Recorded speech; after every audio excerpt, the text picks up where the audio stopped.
Bismillah. Assalamualaikum warahmatullahi wabarakatuh.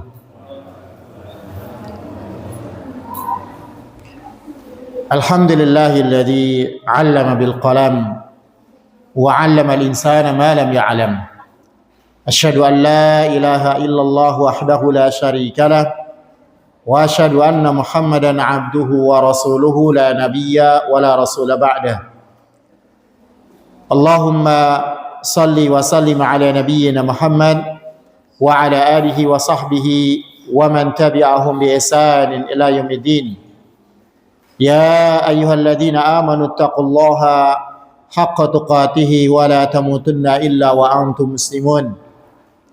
Fa inna asdaqal hadithi kitabullah wa khairal hadi hadi Muhammadin sallallahu alaihi wasallam.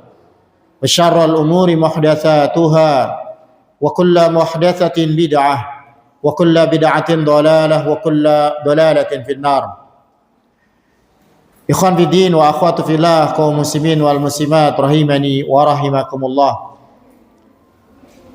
Kita memuji Allah Subhanahu wa taala atas segala kenikmatan yang Allah Subhanahu wa taala berikan kepada kita sebagai rasa syukur kita kepada Allah Rabbul Alamin. Kenikmatan yang begitu banyak yang Allah berikan kepada kita tentunya tidak hanya diberikan begitu saja oleh Allah, akan tetapi Allah perintahkan kepada kita untuk mempergunakannya di atas ketaatan kepada Allah Subhanahu wa taala. Di antara sekian banyak ketaatan yang kita diperintahkan untuk melakukannya dengan menggunakan kenikmatan yang Allah karuniakan kepada kita adalah mempelajari agama Allah hingga kita mengenal apa saja yang Allah Subhanahu wa taala ridhai untuk kita amalkan dan apa saja yang Allah Subhanahu wa taala murkai untuk kita hindarkan. Dan di antara perkara yang harus kita hindari adalah perkara-perkara yang disebut dengan dosa besar. Dan ini menjadi pembahasan kita beberapa kali pertemuan yang lalu hingga saat ini.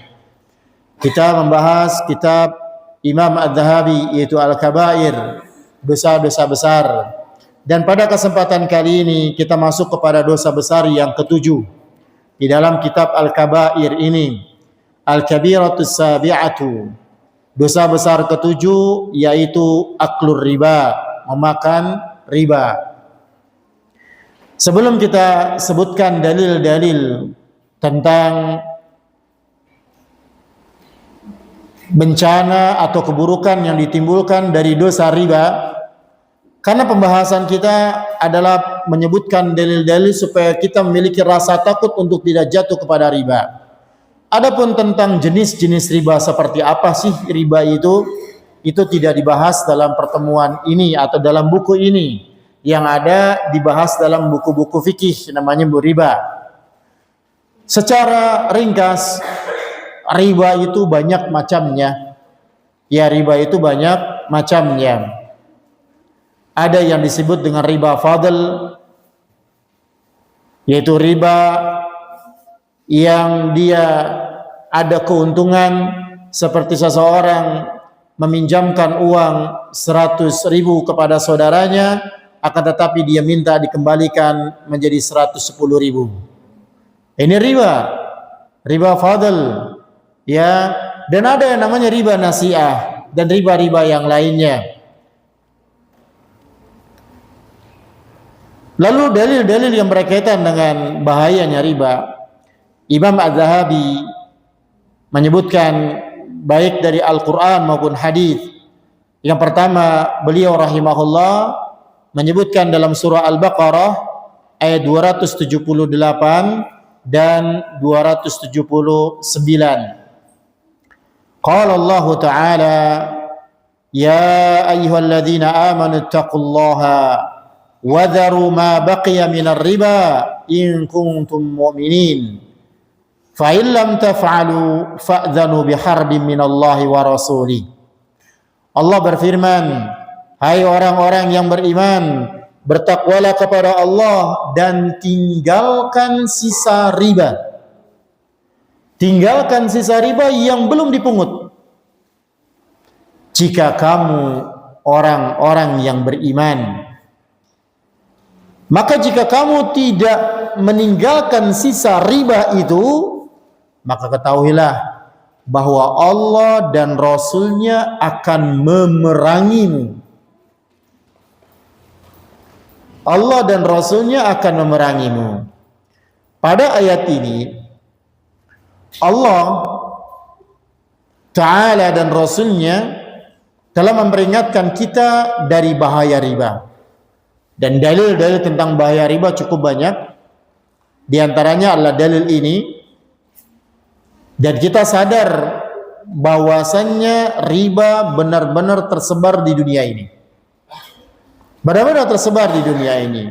Banyak orang yang terjebak dengan riba. Begitu juga di tanah air kita terkhususnya, banyak orang yang terjerumus ke dalam riba. Bahkan ada sebagian hal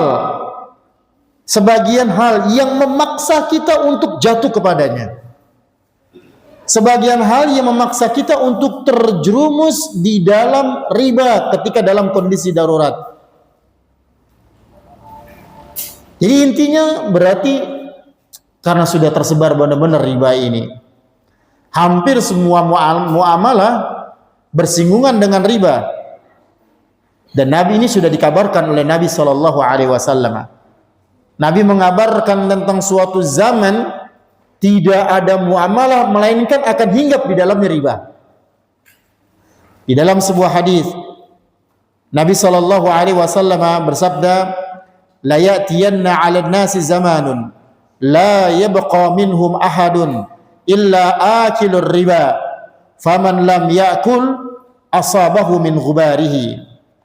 Sungguh benar-benar akan datang pada manusia suatu zaman yang tidak tersisa seorang pun dari mereka kecuali makan riba. Siapa yang tidak memakan riba pada zaman itu, maka dia akan kecipratan debunya riba. Kalau dilihat dari status hadisnya, hadis ini diriwayatkan oleh Imam Abu Dawud, dan ini adalah merupakan periwayatannya Al Hasan Al Basri dan Abu Hurairah, atau Hasan Basri dari Abu Hurairah. Tapi para ulama berselisih pendapat tentang hadis ini. Apakah Al Hasan Al Basri ini mendengar riwayat dari Abu Hurairah, ataukah periwayatannya terputus dari Abu Hurairah? Al-Hakim mengatakan wa qad ikhtalafa a'immatuna fi sima'il Hasan an Abi Hurairah fa in sahha sama'uhu minhu fa hadha haditsun sahih. Para imam kita telah bersisi tentang Al-Hasan Al-Basri, apakah dia mendengar dari Abu Hurairah? Jika valid bahwasannya Al-Hasan Al-Basri meriwayatkan dari Abu Hurairah, maka dia adalah hadis yang sahih. Ya, tapi mayoritas mengatakan terputus. Mayoritas mengatakan terputus. Oh, oke.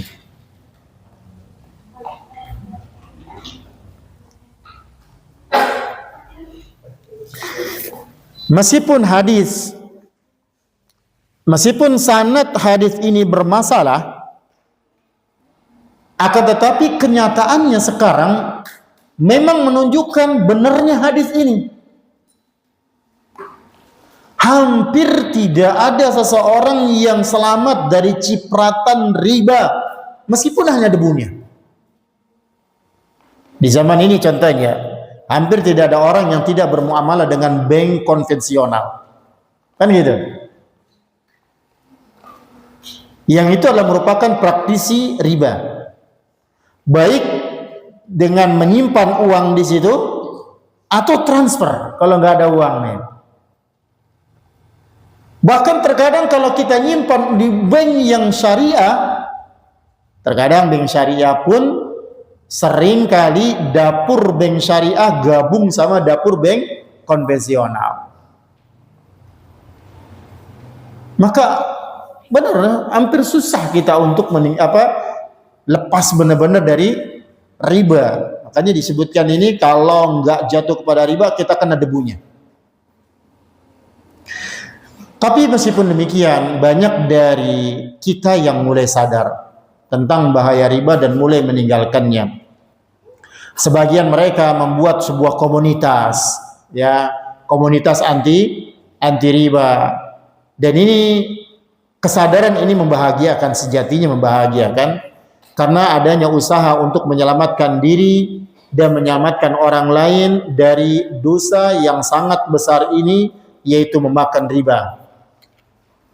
Dan kita berterima kasih kepada para asatidzah terkhususnya yang memiliki kemampuan, keilmuan tentang menelusuri praktek-praktek muamalah perdagangan yang ada terjadi pada saat ini untuk melihat apakah ada riba di dalamnya ataukah ada kezaliman di dalamnya atau kesalahan-kesalahan secara umum.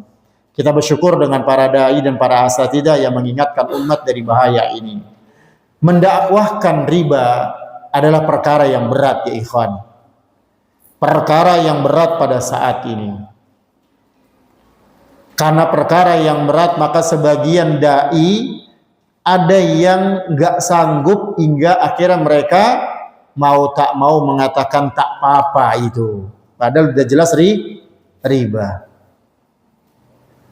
Karena memang umat banyak yang tenggelam dengan praktek riba. Karena alasan ekonomi ataupun alasan yang lain. Seseorang yang akan meninggalkan riba, dia akan diuji dengan ujian yang berat. Ya, dia akan diuji dengan ujian yang berat. Tapi bagaimanapun tetap harus disampaikan kepada kaum muslimin supaya selamat dari bahaya. Di antara bahaya riba yang disebutkan pada ayat ini, yang menjadi dalil pertama yaitu dalam surah Al-Baqarah ini ayat 278 dan 279. Apa bahayanya? Di situ disebutkan fa illam taf'alu fa'dhanu biharbi minallahi wa rasuli. Jika kamu tidak meninggalkan sisa riba, maka ketahuilah bahwa Allah dan Rasulnya akan memerangimu. Ini bahayanya. Yang memerangi kita sebagai pemakan riba adalah Allah dan Rasul. Para ulama memberikan dua bacaan tentang memerangi ini. Bacaan pertama menggunakan fa'dhanu, yang artinya adalah ketahuilah. Ya, ketahuilah. Sehingga artinya adalah fa'lamul harba minallah, ketahuilah perang dari Allah kepadamu. Fastaiqinul harba minallah, yakinlah bahwasanya Allah akan memerangimu. Itu kalau bacaannya menggunakan fa'dhanu, di mana ayat ini menunjukkan kepada pemakan riba supaya tahu dan yakin bahwa Allah pasti akan memerangi mereka. Seakan-akan ayat ini, ya, kalau kita meninggalkan riba maka kita akan berdamai dengan Allah. Kan kebalikannya begitu, atau konsekuensinya. Tapi kalau tetap memakan riba, melakukan riba, maka perang akan kembali berkobar antara kita dengan Allah Subhanahu wa taala. Siapa yang berani sama Allah? Atau bacaan yang kedua bukan fa'dhanu tapi fa'adhinu. Kalau dibacanya dengan fa'adhinu, maka artinya umumkanlah kepada pemakan riba perang dari Allah kepada mereka. Maksudnya Kalau fa'adhinu ini ditujukan kepada kaum muslimin. Wahai kaum muslimin, perangi mereka. Gitu. Tapi kalau fa'adhanu, kita ngomong sama pemakan riba, yakinlah engkau akan diperangi sama Allah. Tapi kalau fa'adhinu, kaum muslimin harus ikut memerangi mereka. Ya, kaum muslimin harus ikut memerangi mereka. Dengan cara apa? Dengan cara beritahu kepada mereka bahwa pemakan riba nanti akan diperangi oleh Allah Subhanahu wa taala. Ikhwan fillah, azani Allah wa iyyakum. Kemudian dengan apa Allah akan memerangi? Dengan cara apa Allah akan memerangi pemakan riba? Allah menyebutkan dengan kata nakirah, biharbin, pakai tanwin. Yang maknanya adalah perang yang dahsyat. Perang yang dahsyat, bukan perang yang kecil. Kemudian juga maknanya adalah perangnya itu adalah perang yang tidak diketahui dengan cara apa. Artinya dengan cara apapun yang Allah inginkan. Jadi kalau seseorang beriman kepada Allah, maka tinggalkan riba. Tinggalkan riba. Karena perang yang ditabuh bukan sekadar perang kecil, tapi perang yang dahsyat. Karena disandarkan kepada Allah Subhanahu wa taala, biharbi minallahi wa rasuli. Kemudian Allah mengatakan di akhir ayat itu, di akhir ayat 278, in kuntum mu'minin, jika kamu adalah orang-orang yang beriman. Artinya kalau menganggap dirinya orang yang beriman, tinggalkan riba. Tinggalkan riba. Berarti Allah menyebutkan orang yang melakukan riba, maka dia telah siap untuk berperang dengan Allah, dan kata perang ini adalah dengan peperangan baik di dunia maupun di akhirat. Karena bentuknya umum. Di dunia dan di akhirat, kemudian juga bentuknya umum dengan cara apapun yang Allah Subhanahu wa taala kehendaki.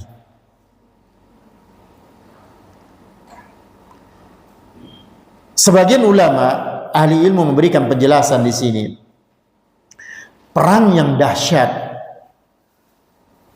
di dunia adalah dengan meluluh lantahkan hati yang bersih, menghancurkan keberkahan, menghilangkan ketenangan, dan menghilangkan kebahagiaan. Dan ini yang menyebabkan di antara praktisi riba terjadi permusuhan di antara mereka. Terjadi kezaliman yang dahsyat. Di beberapa tahun yang lalu, sekitar tahun belasan ya, 2011 atau 2012, di salah satu kajian yang diadakan oleh Ustadz Irwandi Tarmidhi hafizahullah ta'ala, ada seseorang yang ketika tanya jawab, dia mengatakan usaha dia dibangun dengan uang riba, tapi berkembang katanya. Dia nyatakan berkembang. Benar, usaha kamu terus berkembang? Iya. Satu outlet saya buka, kemudian saya buka outlet yang lain, kulinernya berkembang. Kemudian Ustadz kita bertanya, baik, Allah yang mengatakan Allah akan memerangi pelaku riba dan Allah tidak akan mengingkari janjinya. Sekarang saya tanya sama kamu, rumah tanggamu baik-baik aja? Nah, mulai terdiam dia. Mulai terdiam. Ya, artinya Allah mengatakan ini biharbin, dengan cara yang Allah kehendaki. Bisa jadi usahanya yang bangkrut, dia kalau seandainya usahanya yang bangkrut, bisa jadi keluarganya yang carut marut, tidak ada ketenangan dalam berkeluarga. maka yang dicari kebahagiaan itu tidak akan didapatkan oleh pelaku riba. Adapun perang di akhirat, yang dimaksud perang di akhirat kata Abdullah bin Abbas, yuqalu yaumal qiyamati li akili riba khudh silahaka lil harb. Pada hari kiamat dikatakan kepada pemakan riba, ambillah senjatamu untuk berperang melawan Allah. Hal yang paling berat yang bagi kita adalah ketika kita disuruh melakukan sesuatu yang kita tidak sanggup. Ya, itu paling berat. Beda sama yang sanggup tapi hasilnya jelek. Ini tak sanggup. Seperti contoh ketika ada salah satu di antara yang dilarang dalam agama adalah menggambar makhluk bernyawa. Dan salah satu di antara hadis yang sebagai ancaman bagi orang yang menggambar makhluk yang bernyawa, nanti pada hari kiamat disuruh apa? Disuruh menghidupkannya. Itu berat. Ya. Kemudian dalil yang kedua yang disebutkan oleh Imam Az-Zahabi tentang besarnya dosa riba adalah dalam Al-Baqarah ayat 275. Kalau tadi 278, 279, ini 275, agak mundur. Wa qala ta'ala alladzina ya'kuluna ar-riba la yaqumuna illa kama yaqumu alladhi yatakhabbathu asy-syaitanu minal mas. Dzalika bi annahum qalu innamal bay'u mithlu ar-riba wa ahallallahu al-bay'a wa harrama ar-riba faman ja'ahu maw'izatun min rabbih fantaha falahu ma salafa wa amruhu ila Allah wa man 'ada fa ulaika ashabun nari hum fiha khalidun. Orang-orang yang memakan riba tidak dapat berdiri melainkan seperti berdirinya orang yang kerasukan setan,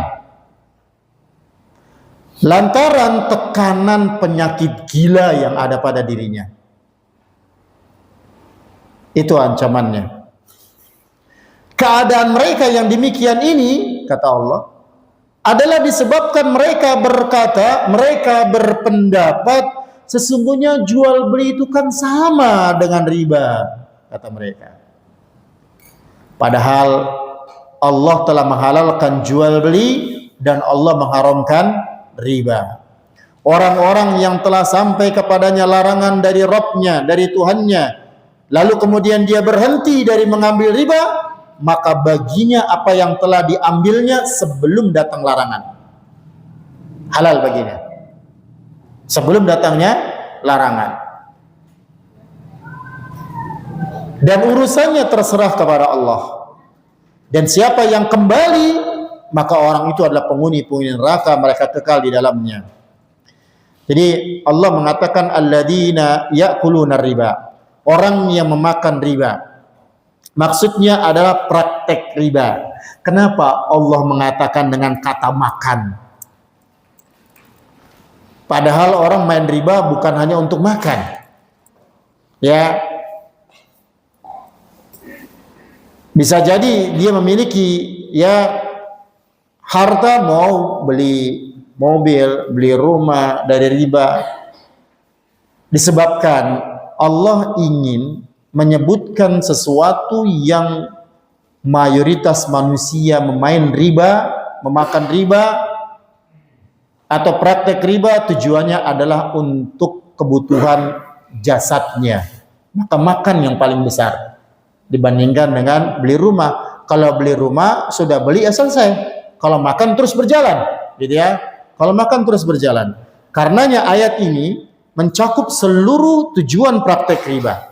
Apakah itu untuk makan, apakah itu untuk membeli, ya, beli baju, beli rumah, apakah dia untuk menafkahi keluarganya, atau dia untuk aset atau simpanannya, dan semua pemanfaatan dari hasil riba disebut Allah masuk ke dalam perkataan Allah memakan riba.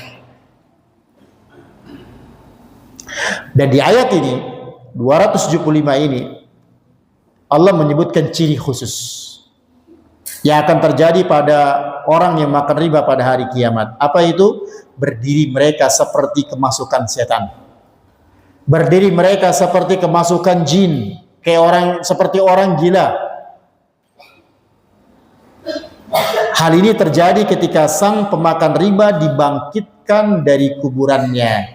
Jadi bukan ketika di dunia. Berdirinya itu seperti kerasukan setan nanti.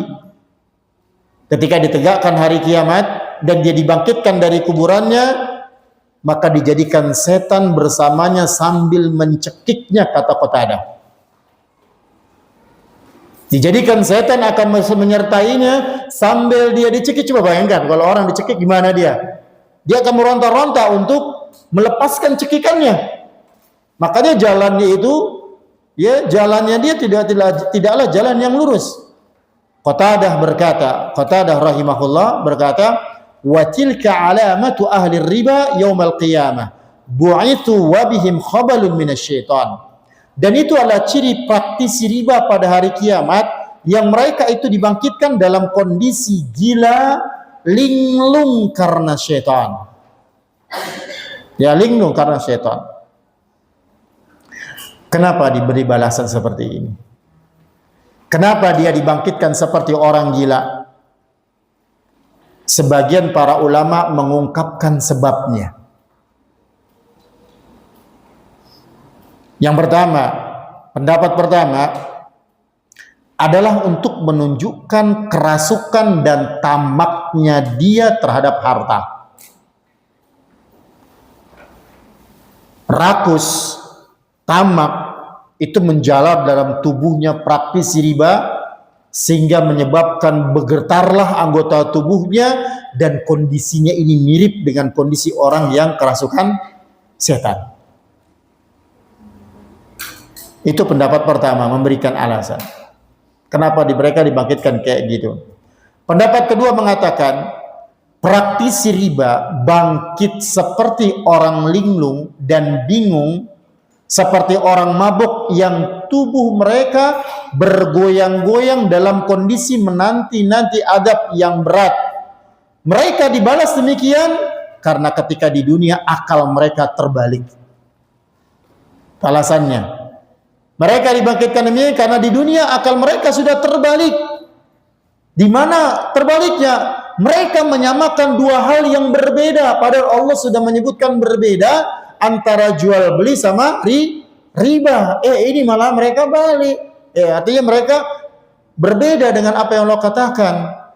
Ya, mereka bilang jual beli halal, kemudian riba pun halal.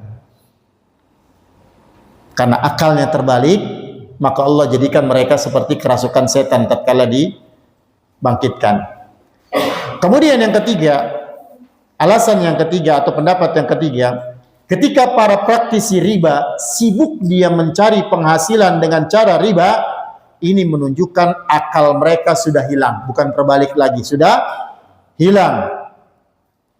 Hingga menyebabkan apa? Pandangan mereka melemah, sikap bijak mereka merendah, maka jadilah mereka orang gila kan gitu, akalnya hilang kan? Bahkan jadilah mereka seperti orang gila, di mana akal orang gila tidak teratur. Ini ancaman yang berat, ya, dan keras sekali ancaman bagi praktisi riba, yang menunjukkan mereka sudah merasakan siksaan sejak dibangkitkan sebelum dihisab. Itu belum dihisab, itu baru bangkit dari kuburannya, itu sudah dan merasakan azab. Kemudian di akhir ayat itu, wa man 'ada fa ulaika ashabun nari hum fiha khalidun. Siapa yang kembali makan riba, maka orang itu adalah penghuni neraka, mereka kekal di dalamnya. Kenapa Allah bilang kekal di dalamnya nih? Padahal yang kita pelajari dalam pelajaran ilmu tauhid, pembahasan tauhid yang disampaikan oleh Ustazuna, bahwasanya yang kekal dan neraka itu adalah orang yang berbuat dosa syirik, kan begitu ya, atau dosa kekufuran. Kenapa riba disebutkan pada ayat ini hum fiha khalidun? Maka ada dua kemungkinan disebutkan di sini. Yang pertama, setelah dia diberikan peringatan dan nasihat, dia kembali lagi mengatakan bahwasanya jual beli sama dengan riba. Sama-sama apa? Halal. Sama-sama halal. Berarti menandakan dia sudah menghalalkan yang Allah haramkan. Jadilah kufur. Kafirlah dia jadinya. Murtadlah dia karena menghalalkan riba. Makanya dia kekal dalam neraka. Atau kemungkinan yang kedua, sudah dikasih peringatan, sudah dikasih nasihat, dia kembali lagi melakukan riba, maka dia diancam dengan siksa yang kekal. Jadi yang kedua maknanya hanya baru sekedar ancaman, bukan pasti, bukan. Kenapa? Karena kalau orang sudah berkali-kali berulang-ulang, ini nanti dia akan menghalalkan sesuatu yang biasa dia lakukan. Ya, kita tahu dosa nih. Dosa yang kita lakukan, ikhwan wa akhwatu fillah. Pertama kali dosa yang kita lakukan, itu Allah tutup. Gak ada orang yang tahu. Ya, gak ada orang yang tahu. Kalau dosa itu pertama kali kita lakukan. Dan ini bukti kasih sayang Allah sama kita. Kenapa terbongkar? Tetangga tahu. Itu menandakan sudah berulang kali. Gitu. Sudah berulang kali. Makanya di dalam sebuah hadis Nabi SAW ia menyebutkan tentang celaka atau meruginya umatku. Setiap umatku atau setiap orang yang berbuat dosa, maka dia akan diampuni kecuali orang-orang yang mujahirun, kecuali orang-orang yang menjaharkan, menerang-terangkan dosanya. Dan ketika ditanya apa yang disebut dengan mujahirun, kemudian disebutkan oleh Nabi, mujahirun itu orang yang ketika berbuat dosa pada malam harinya, lalu Allah tutup. Aib itu Allah tutup. Tiba-tiba pada siang harinya atau pada keesokan harinya, dia bilang sama temannya, aku tadi malam berbuat begini loh. Maka itu nggak diampuni oleh Allah. Ya, udah ditutupin, malah dibongkar sendiri. Disebut mujahirun.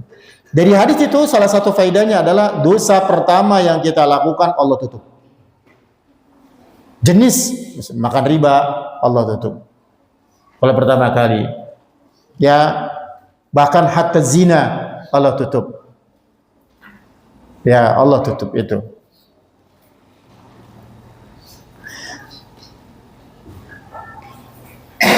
Ikhwatiddin azani Allah wa iyyakum. Ayat pada 275 ini, zahir ayat ini turun, itu kaitannya dengan orang-orang kafir. Karena berkaitan dengan komunitas yang menghalalkan riba. Dan ahlul kitab adalah orang yang terbiasa makan riba. Dan di antara dua ahlul kitab ini yang terbiasa memakan sesuatu yang haram adalah orang Yahudi. Itu yang paling nih. Makanya kebiasaan orang Yahudi itu makan riba, suka suap. Begitu. Suatu ketika ada orang Yahudi sama orang musyrik, orang munafik. Munafik di sini dia menampakkan keislaman dan dia menampakkan keislaman, dia menutupi kekafirannya, padahal nggak suka dengan Islam. Punya sengketa, ada persisian di antara kedua ini, orang Yahudi sama orang munafik ini. Dan kalau dilihat siapa sebenarnya yang mendekati kepada kebenaran adalah orang Yahudi. Orang Yahudi diduga akan menang. Ya. Tetapi ketika mereka ingin angkat ini ke hakim mana yang mereka pilih? Di dalam riwayat itu, orang Yahudi nggak mau ngangkat permasalahan ini ke hakim Yahudi. Tak mau. Kenapa kalau ngangkat ke hakim Yahudi pasti minta suap? Aku menang kok, diduga bisa menang, ngapain ku angkat ke dia? Mau kasih duit kan? Nah, makanya dia nggak mau ngangkat ke orang Yahudi. Dia memilih Nabi Muhammad sebagai hakimnya. Karena tahu Nabi Muhammad tidak akan meminta suap. Sedangkan orang munafik, dia merasa kalah, akan kalah. Maka dia nggak mau kalau itu diangkat kepada Nabi Muhammad Sallallahu Alaihi Wasallam. Hingga akhirnya kesimpulannya apa? Mereka angkat permasalahan mereka dengan menjadikan hakimnya adalah dukun. Makanya turunlah ayat yang menyebutkan tentang perbuatan mereka, dan dukun itu disebut oleh Allah pada ayat itu taghut. Itulah menjadikan salah satu tafsir taghut adalah tafsir taghut adalah merupakan dukun. Tapi khambidin azani Allah wa iyyakum. Kemudian kita masuk kepada dalil yang ketiga. Yang ketiga ini bukan dalil, tapi ini perkataan Imam Az-Zahabi. فهذا وعيد عظيم بالخلود في النار كما ترى لمن عاد إلى الربا بعد الموعظة فلا حول ولا قوة إلا بالله العلي العظيم. Ini merupakan ancaman berat berupa kekal di neraka, sebagaimana yang kau lihat bagi orang yang telah diperingatkan kemudian dia malah kembali melakukan dosa riba. Tidak ada daya dan upaya kecuali dengan Allah yang maha tinggi nan maha agung. Jadi ini hal yang diketahui oleh seluruh kaum muslimin, riba hukumnya haram. Betapa banyak orang yang telah diperingatkan dari bahaya riba namun tetap nekat untuk melakukan praktek riba. Nggak ada lagi jalannya katanya. Harus pinjam ke bank nih. Hingga akhirnya banyak mereka terjebak dalam dosa riba ini. Karena alasan ekonomi, karena takut hidup susah, karena lebih memilih untuk tetap hidup dengan mewah, tapi dengan tetap menjalankan praktek riba, ini mereka telah jatuh ke dalam dosa yang sangat besar. Tapi ada yang lebih parah lagi. Apa itu? Orang-orang yang berusaha untuk menghalalkan riba. Itu parahnya itu. Ya, parahnya seperti itu. Ini lebih mengerikan. Lebih mengerikan dibandingkan dengan mereka yang makan riba tapi mereka bodoh. Ini sudah tahu bahwasanya itu riba haram, malah dia menghalalkannya. Orang yang meyakini riba haram tapi tetap memakannya, dia jatuh kepada dosa besar. Tapi kalau orang yang menghalalkannya, maka mereka lah yang kekal dalam neraka. Bukan dimasukkan ke neraka aja, tapi kekal dalam neraka. Ya, dan ini yang dimaksud dengan hum fiha khalidun, mereka kekal dalam neraka karena sebab mereka menghalalkannya. Kemudian kita masuk kepada dalil dari hadis Nabi. Yang pertama, Imam Az-Zahabi menyebutkan hadis tentang 7 dosa besar. Ijtanibus sab'al mubiqat. Qila ya Rasulullah, qala wa ma hunna. Qila ya Rasulullah wa ma hunna, qala asyirku billahi wasallati harramallahu illa bilhaq wa aqlu malal yatim wa aqlu riba wa tawalli yawmaz zahfi wa qadful muhsanatil ghafilatil mu'minat. Nabi sallallahu alaihi wasallam, jauhilah oleh kalian besar syirik kepada Allah. Kemudian yang kedua sihir, yang ketiga membunuh jiwa yang diharamkan oleh Allah kecuali dengan cara yang benar. Kemudian yang keempat adalah memakan harta anak yatim. Kemudian yang kelima adalah memakan harta riba. Yang keenam lari dari medan perang. Kemudian yang ketujuh adalah menuduh berzina. Nuduh berzina padahal wanita itu adalah wanita yang suci. Padahal wanita itulah wanita yang suci. Jadi kalau ditanya kembali lagi kepada awal-awal kita bahas kitab ini, ya ada berapa dosa besar? Maka para ulama berbeda pendapat tentang menyebutkan angkanya. Dan Imam Az-Zahabi mengatakan dosa besar ada sekitar 70-an. 70-an. Akan tetapi Rasulullah menyebutkan 7 dosa ini secara khusus. Dari 70 Nabi cuma menyebutkan 7 ini secara khusus dalam sebuah hadis. Ini menunjukkan bahayanya 7 dosa itu. Dan sebagian dari 7 ada riba. Ya, ada riba. Dan sebagian sudah kita bahas. Dari 7 itu yang belum kita bahas adalah anak yatim, ya. Kemudian tentang menuduh tadi, ya. Lalu kemudian yang belum kita bahas adalah lari dari medan perang. Itu yang belum kita bahas, itu yang akan datang. Jadi dari 70 disebutkan dalam sebuah hadis 7, dan ini dosanya lebih besar. Lalu hadis yang kedua, Nabi SAW mengatakan la'anallahu akilar riba wa mukilahu. Rasulullah melaknat orang yang makan riba, pemberi makannya. Kemudian dalam hadis, dalam riwayat yang lain, wa syahidaihi wa katibahu. 2 orang saksinya dan juga pencatatnya, berarti 4 orang nih. Ya. Yang minjem uang riba ke bank, dapat uangnya.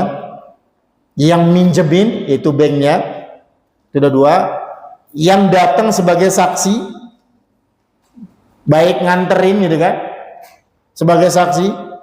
Yang pencatatnya itu mendapatkan laknat Allah. Mendapatkan laknat Allah. Sedangkan laknat apa? Laknat adalah mendoakan agar jauh dari rahmat Allah, jauh dari kasih sayang Allah. Hingga semua orang yang disebutkan dalam hadis ini sama laknatnya. Kenapa? Karena mereka kerjasama. Kerjasama dalam riba, ya, secara langsung. Dan tentunya seseorang tidak akan dilaknat kalau ya dia tidak berbuat. Dan tak ada seorang pun yang ingin dilaknat. Apalagi yang melaknatnya adalah Rasulullah sallallahu alaihi wasallam.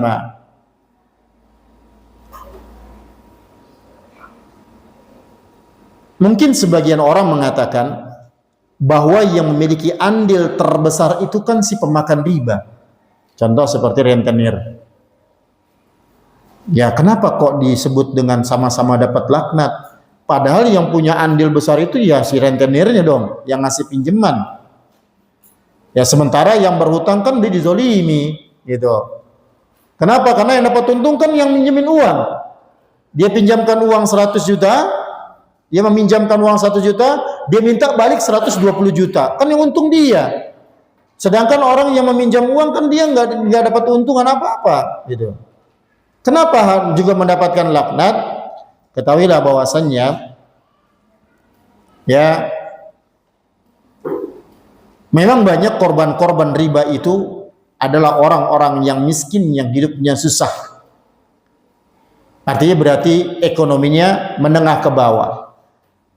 Akan tetapi mereka juga memiliki andil besar terjadinya proses riba.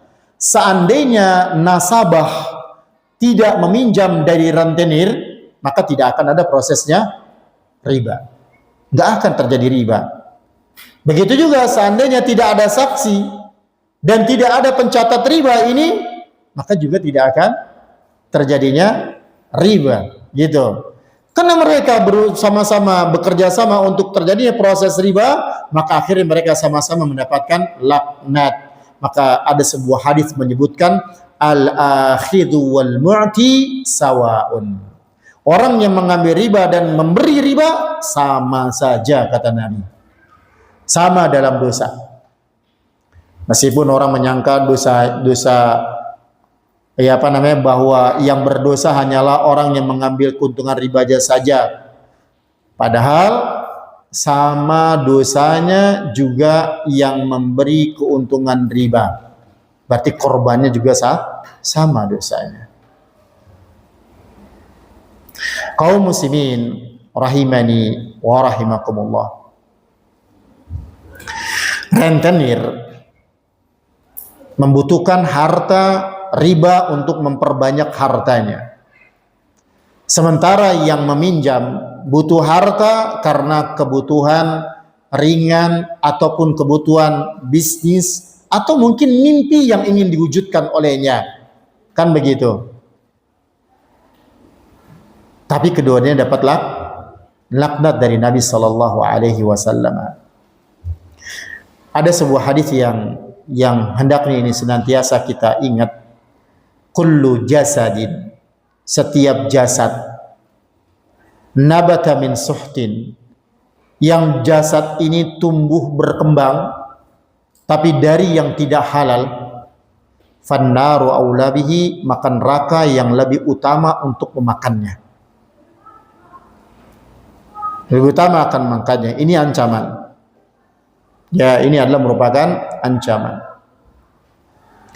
Kemudian dalil yang berikutnya, wa qala sallallahu alaihi wasallam wa akilur riba wa mukiluhu wa katibuhu idza alimu dzalika mal'ununa ala lisani Muhammadin sallallahu alaihi wasallam yaumal qiyamah. Nah ini. Tapi dulu saya pemakan riba Ustaz, tapi enggak tahu kalau itu riba. Kan begitu. Ini jawabannya. Pemakan riba dan pemberi ribanya, pencatatnya, jika mereka tahu yang demikian, jika mereka mengetahui, maka mereka dilaknat melalui lisan Nabi Muhammad pada hari kiamat. Jadi hadis ini pakai ada kata kalau mengetahui tentang dosanya itu. Berarti di sini ada uzur bil jahal. Di sini ada uzur bil jahal, artinya mendapatkan uzur sehingga dia tidak berdosa karena tidak mengetahui hukumnya. Karena nggak tahu hukumnya. Ada di pertemuan yang saya tadi sebutkan ya tadi itu, pertemuan kajian Ustadzuna tadi, itu ada seorang pengusaha kuliner yang ketika berkembang kulinernya itu dia nggak tahu menahu riba itu apa, sehingga datanglah petugas-petugas bank menghampirinya menawarkan pinjaman-pinjaman, dan itu biasanya begitu ya, mereka cari nasabah. Lalu ternyata sang owner ini minjem juga. Salah satu outletnya yang dia pinjam uang untuk mengembangkan outlet itu bangkrut. Akhirnya dia cari apa sebabnya. Ternyata ada yang bertanya, kamu pinjam uang bank nggak? Emang kenapa pinjam uang bank? Katanya, pinjam uang bank riba itu. Gitu ya. Riba itu apa sih?